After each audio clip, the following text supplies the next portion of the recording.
La prolifération actuelle des sectes, cultes et autres thérapies de groupe témoigne de l'urgence de la quête existentielle.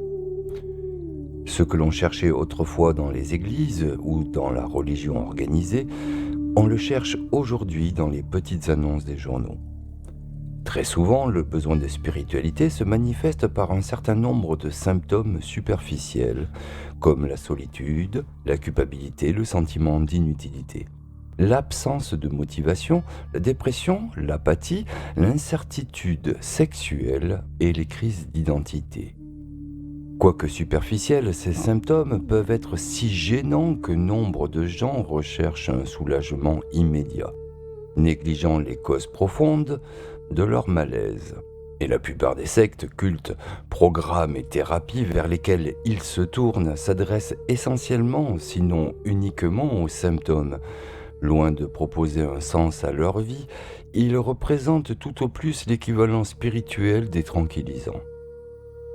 Certes, il y a toujours eu des sectes, des cultes et des écoles du mystère, certains sincères dans leur aspiration et dans leur dynamique, d'autres moins.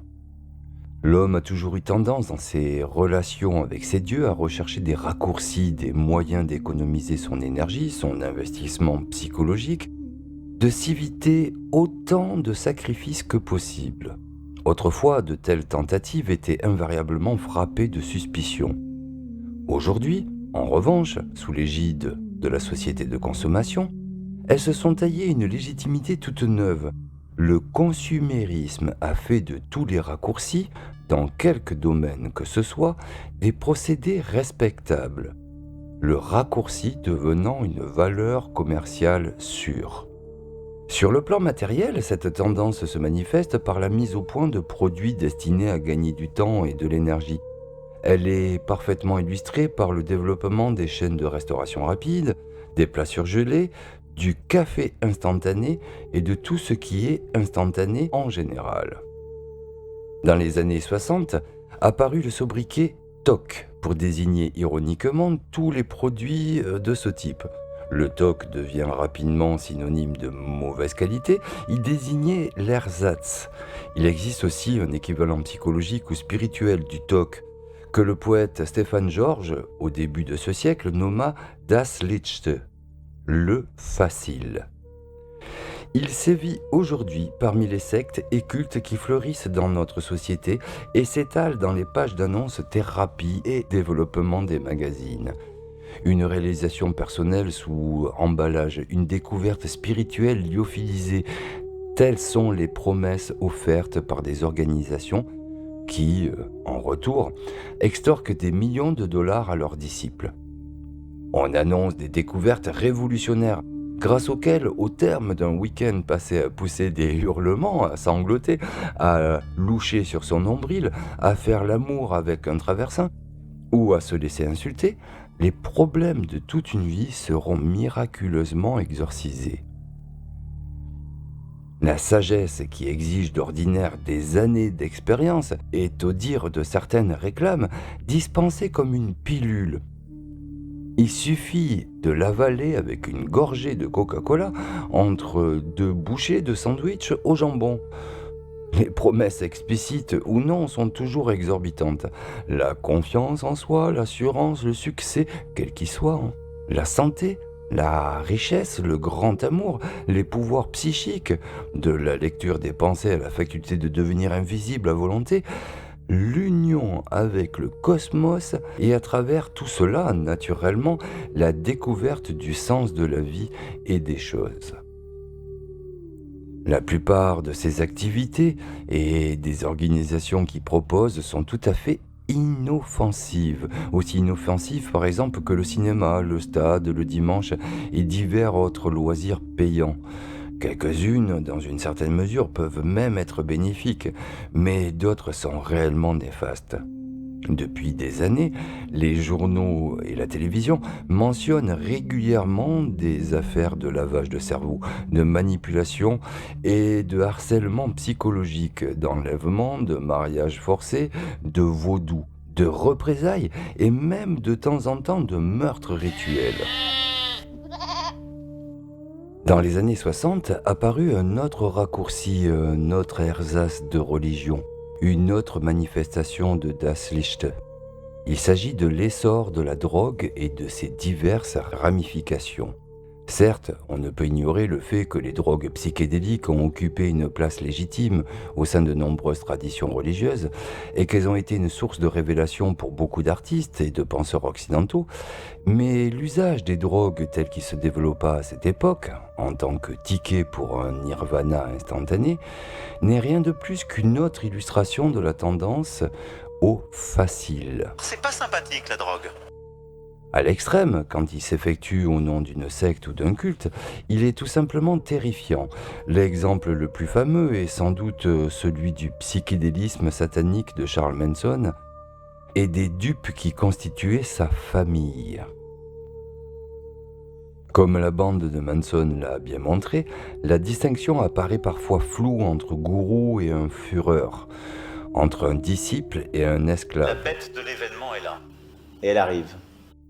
L'ésotérisme, c'est-à-dire la magie sous diverses formes, de l'astrologie et l'alchimie au système de divination symbolique comme le tarot ou le I Ching, en passant par les disciplines physiques ou mentales comme le yoga et la kabbale, est aussi ancien sinon plus que la religion organisée. Depuis 3 siècles au moins, l'ésotérisme est en vogue. La mode consiste à déplorer l'enthousiasme dont l'ésotérisme est l'objet. De temps en temps s'élève la voix d'un gardien de la morale, vitupérant contre la sorcellerie et le paganisme. Mais la résurgence actuelle de l'ésotérisme n'est pas un caprice passager, elle est beaucoup plus profondément symptomatique d'un réel malaise. Elle montre à quel point la religion organisée, la science et les programmes de réforme morale n'ont pas réussi à répondre aux besoins de la société. Et elle témoigne, une fois de plus, de la quête spirituelle qui mobilise notre civilisation. Mais l'ésotérisme, lui aussi, est souvent réduit à du toc. Les horoscopes, les manuels de sorcellerie en 10 leçons et autres formes de l'occultisme des masses sont autant de manifestations supplémentaires de Das Licht. Au cours du dernier quart de siècle, nombreux sont ceux qui se sont tournés vers la pensée occidentale, et en particulier l'hindouisme, le bouddhisme et le taoïsme. Naturellement, il y a 200 ans que l'Occident s'est ouvert à la sagesse orientale, qui renferme parfois des vérités bien plus profondes que la tradition judéo-chrétienne. Mais durant les 25 dernières années, un nombre croissant d'individus désorientés s'y sont jetés comme d'autres se sont jetés dans l'ésotérisme ou dans les drogues. Ils l'ont ingurgité sous une forme délayée, prémâchée, prêt à adorer n'importe quel maître ou gourou capable de leur en présenter une variante attrayante. Adoptant avec une passivité docile toutes sortes de règles de vie aussi grotesques qu'astreignantes, soutenues par des espérances dont l'énormité frise le ridicule. Parlant de la jeune génération qui déferla sur l'Inde en quête d'un peu de lumière, l'écrivain indien Gita Mehta observait: Jusqu'alors, jamais le vide n'avait été recherché avec un tel optimisme et un tel tapage. Chacun s'imaginait que tout ce qu'elle voulait, l'Amérique l'obtenait. Pourquoi pas le nirvana?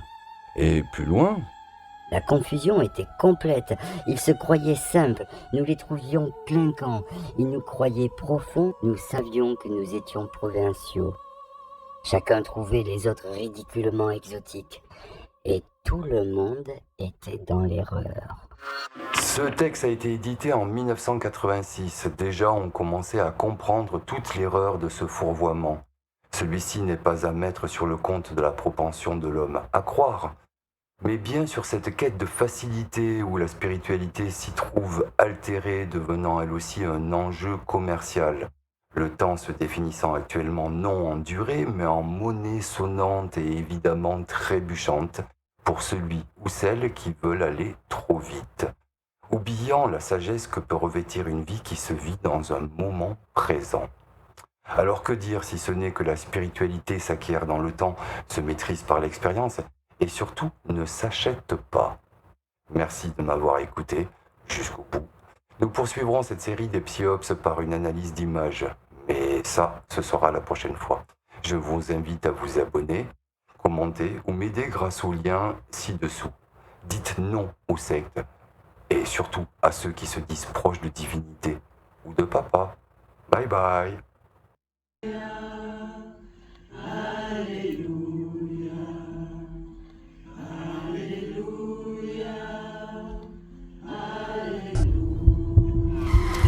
C'était un message de ceux qui disent toujours non.